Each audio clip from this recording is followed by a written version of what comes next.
안녕하세요. 임세한입니다. 책의 서문을 기억합니다. 오늘은 신정철 작가님의 메모 독서법입니다. 기억에 오래 남는 독서, 효과를 만드는 독서, 삶을 성장시키는 독서. 독서노트는 책을 읽으면서 쓰나요? 책을 읽고 나서 쓰나요? 독서노트를 쓸 때 시간이 너무 오래 걸립니다. 제가 잘하고 있는 겁니까? 시, 소설과 같은 문학책도 메모 독서를 할 수 있나요? 2015년에 첫 번째 책 메모 습관의 힘을 출간한 후 많은 분들이 제게 이런 질문을 하십니다. 메모 습관의 힘에서 독자들이 가장 좋아하고 실천하고 싶어한 내용이 메모 독서였는데 전체 10장 중 한 장 분량으로밖에 다루지 않았기 때문이죠. 메모 독서를 실천하는 데 어려움을 겪은 독자들이 메신저와 이메일을 통해 질문을 해주셨고 저는 매번 성심성의껏 답변을 해드렸습니다.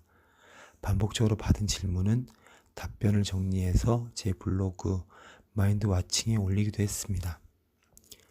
강연이나 독서 모임에 가면 독자들의 목소리를 들을 수 있습니다. 그중 몇몇 분이 제게 이런 질문을 해주시더군요. 메모 습관의 힘에 디지털 메모, 메모 독서, 글쓰기, 소셜미디어 메모 등 상당히 많은 내용을 압축하여 설명해 놓으셨는데 각각의 내용을 정리해서 한 권씩 출간해도 좋을 것 같습니다.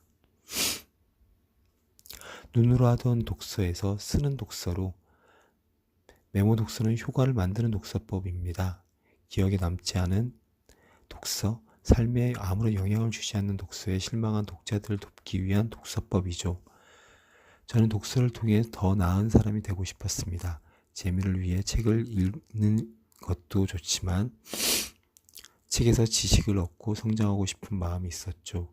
독서를 통해 제 삶이 달라지길 원했습니다.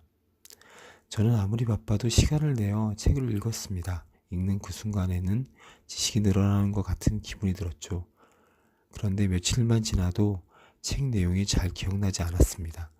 읽은 책의 건수는 늘어나도 머릿속에 남아있는 것은 별로 없었습니다. 아무리 책을 읽어도 삶의 변화가 없었습니다. 효과 없는 독서로 고민하고 있던 저를 구제해 준 것이 바로 메모 독서법입니다. 눈으로만 하는 독서에서 메모 독서로 방법을 바꾸자 저의 독서 생활이 완전히 달라졌습니다. 메모하여 책을 읽으니 책의 내용이 기억에 더 오래 남았다. 책에 메모하고 독서노트를 쓰며 생각하는 독서로 바뀌었다. 메모 독서로 수집한 생각을 연결하며 글을 쓰는 사람이 되었다.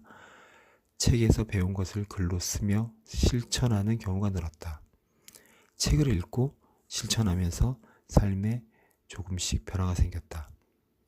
메모 독서는 책을 좀 더 잘 소화할 수 있도록 도와줍니다. 책의 내용을 활용해 창작물을 만들 수 있는 힘을 길러줍니다.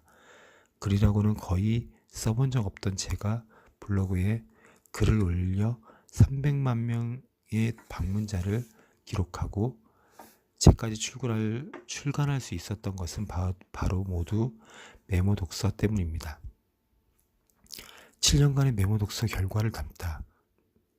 이 책은 제가 그랬듯 기억에 남지 않는 독서로 한 번쯤 고민했던 분들을 돕기 위한 것입니다. 메모 독서가 저 같은 사람만 할 수 있는 것이면 안 되겠죠. 독서 모임 회원들과 함께 여러 차례 메모 독서를 실천해 보았습니다.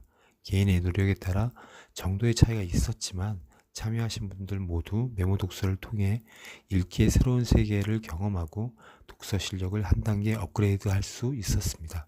메모 독서 여러분도 할 수 있습니다. 이 책을 집어든 여러분은 책을 좀 더 잘 읽고 싶은 열망을 가지고 있을 것이라 생각합니다.